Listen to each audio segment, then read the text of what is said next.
Balik kepada yang Anda katakan tadi, artinya bahwa dengan masalah untuk adaptasi antara seorang pengusaha masuk ke dalam sebuah birokrat gitu, artinya kalau kita pernah mendengar bahwa Presiden Jokowi pernah bilang kita tidak ada 100 hari kerja, kita langsung kerja gitu. Ya, betul bisa sekali. dikatakan mereka belum bisa langsung kerja dong Bu? Ya, kecuali mereka yang punya pengalaman jadi menteri dan sedang menjadi menteri seperti sebelumnya ini Wakil Menteri Keuangan sudah tahu persis karena kan transisinya cuma beberapa hari begitu ya.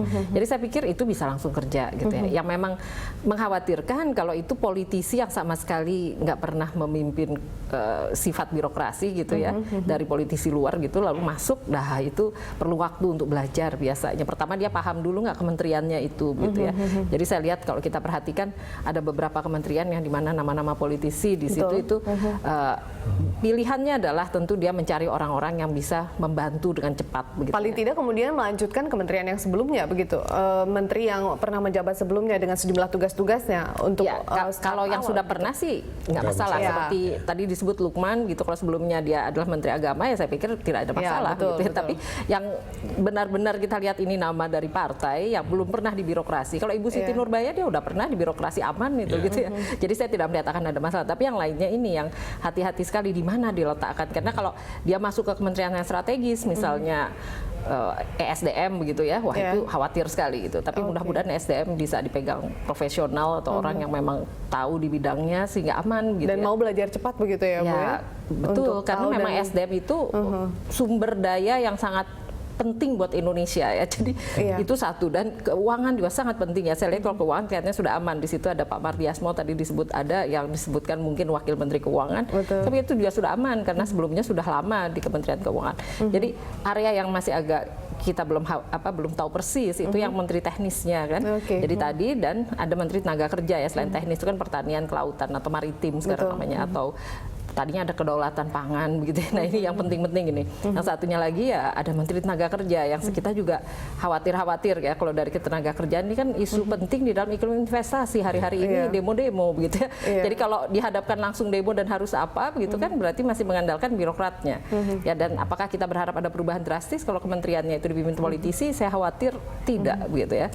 Akan dilepaskan pada birokratnya yang mungkin harus perlu guidance yang jelas dari Menko-nya untuk apa gitu ya, untuk mengamankan iklim investasi khususnya kalau ketenaga kerjaan. Baik, sedikit mungkin ke Pak Ikrar, tadi kalau dibilang politisi-politisi baru yang akan menduduki posisi-posisi menteri begitu dan mereka belum beradaptasi atau baru memulai posisi tersebut, bagaimana tanggapan Anda mungkin seperti Cahyokumolo, Puan Maharani yang sudah disebut-sebut beberapa kali mondar-mandir di istana begitu Pak Ikrar? Iya, kalau Mas Cahyo sih mungkin nggak jadi masalah ya, karena dia sebagai Sekjen PDIP, dia memang sudah tahu ya.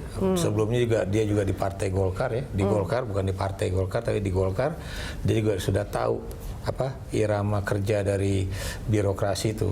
Puan Maharani ini yang menjadi satu pertanyaan mendasar ya, kenapa demikian, karena dia menjadi menteri koordinator sementara dia juga belum pernah menjadi menteri ya. Dan kemudian dari segi usia dan juga kematangan kita juga belum tahu bagaimana pengalaman dia kan. Jadi ini menjadi satu hal yang merepotkan juga, termasuk juga teman saya Andrinov Caniago misalnya sebagai ketua Bappenas ya.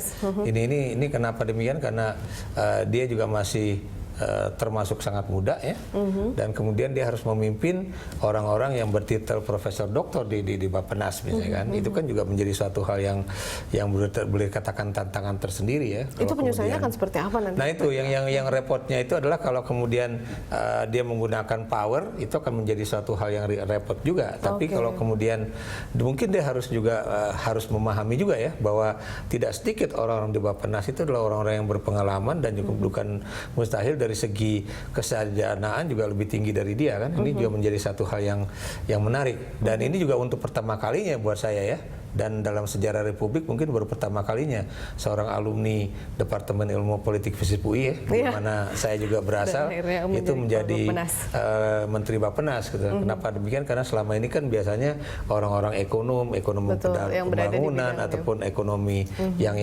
lain gitu. Jadi ini saya pikir tantangan juga, dan yang saya harus katakan secara jujur itu jangan sampai para menteri yang berasal dari parpol itu kemudian mengulangi kebiasaan-kebiasaan menteri dari parpol yang berasal pada masa SBY itu, yaitu mengangkat orang-orang yang kemudian menjadi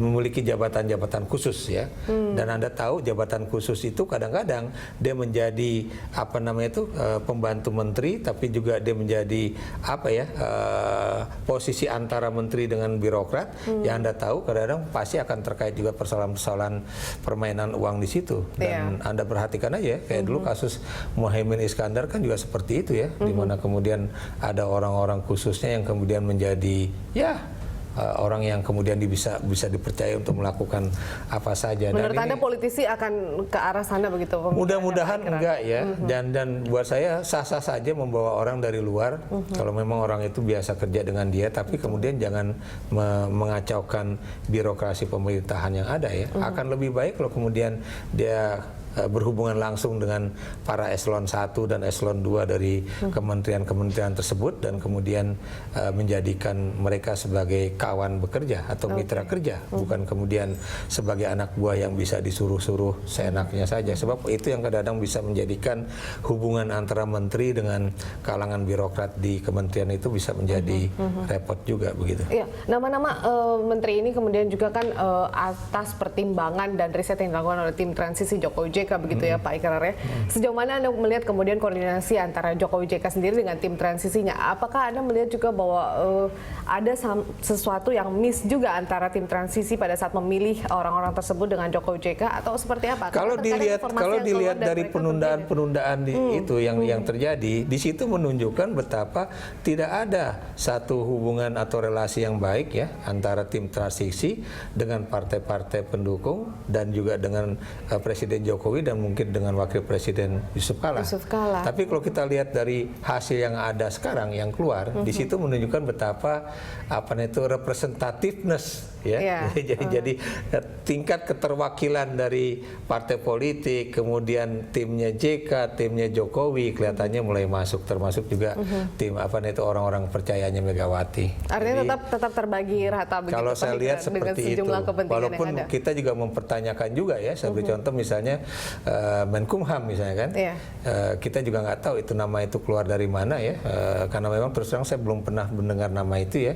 Tapi kalau itu yang keluar dulu misalnya Saldi Isra atau Todung Mulya Lubis ya, mungkin ya itu akan saya tahu karena memang orang itu memang sudah cukup beredar lama dan memang adalah ahli hukum tata negara atau juga ahli hukum pidana dan sebagainya ya. Tapi kalau kemudian turun dari entah dari mana asalnya, nah itu kemudian bisa menimbulkan pertanyaan juga apakah kemudian karena faktor dia adalah orang partai makanya kemudian ditaruh di situ. Walaupun lagi-lagi ya kita tunggu aja dalam 6 bulan 1 tahun, mudah-mudahan mereka benar-benar bisa bekerja dengan baik. Iya, Jokowi selalu mengatakan bahwa tim saya adalah tim yang harus bekerja dan bekerja. Menurut Anda dengan nama-nama tersebut begitu, dan dengan artinya seperti apa sih yang Jokowi inginkan untuk kabinet bekerjanya seperti apa begitu? Kalau saya lihat ya, tadi saya setuju dengan Mbak Nina Septi tadi ya.